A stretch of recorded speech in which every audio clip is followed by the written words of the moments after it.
Government promises change all the time. Some laws get passed quickly with little public debate. Others, especially those tied to deep-seated beliefs, remain stalled for years. Bermuda's abortion laws have been controversial for decades. The government, in its most recent throne speech, promised to amend the law by the repeal of the section of the Criminal Code 1907 that addresses pregnancy termination and the requirement for committee approval.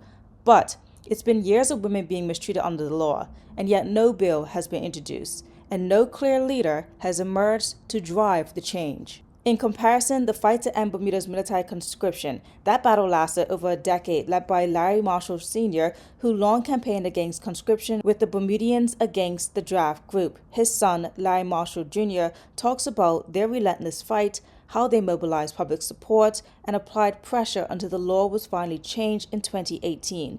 This raises the question, do we need leaders, public figures, to push for real legal change? For an unpopular cause, I think it does require strong leadership, because when it's popular, I think it's easy and they kind of get it done without any real challenge.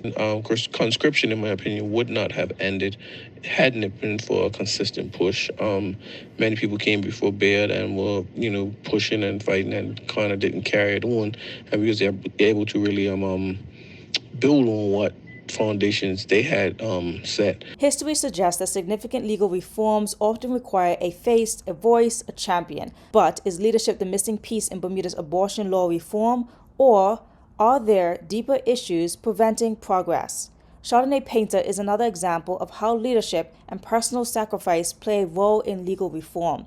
She fought for the Non-Consensual Sharing of Intimate Images Act, bravely sharing her own experience to highlight the need for protection. Speaking out was a risk, but her courage contributed to a law that now shields others.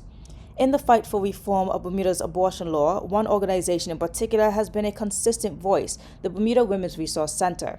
Renee Crockwell, the executive director of the center, has tirelessly advocated for the rights of women, including those affected by Bermuda's restrictive abortion laws.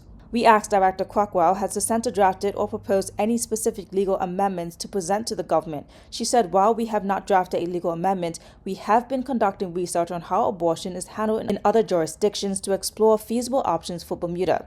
We recognize that removing pregnancy termination from the criminal code alone will not address the broader social issues at play.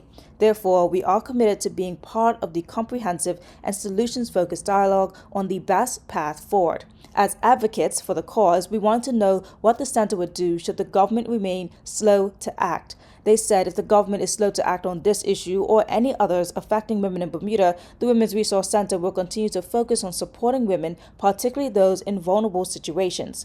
In 2021, I asked many women about their abortions, and they shared their experience under this current law. Over 300 women responded to whether or not they had had an abortion. 21%, about 70 people, said yes. For those who said yes, 33% said that their insurance did not cover the procedure. In response to this experience itself, some said that in Bermuda, too far is after 12 weeks. From start to finish was about a month for me, so another 4 weeks tacked on from the time I found out. After multiple doctor's visits, the therapist being the most unnecessary, my insurance only covered a portion of the fee, and I was there for less than 10 minutes. It's archaic because the choice to terminate pregnancy can be as simple as I don't want a baby versus what's in the law that I could only possibly want an abortion if it would cripple my mental health. Another said that the process is tedious and, in my opinion, outdated, but after all the steps, I was too far and had to fly out. The official terminology under Bermuda's law is medical termination of pregnancy, and it's found under the Criminal Code Act of 1907. This law outlines when a medical termination of pregnancy is legally allowed in Bermuda. The pregnant person must agree to the procedure, the hospital's therapeutic abortion committee must review the case and approve it, and the reasons an abortion can be approved are if the pregnancy resulted from incest or sexual assault, continuing the pregnancy would endanger the woman's life or health, or there is a high chance the baby will be born with serious physical or mental disabilities. The committee must provide a written certificate confirming their decision before the abortion takes place.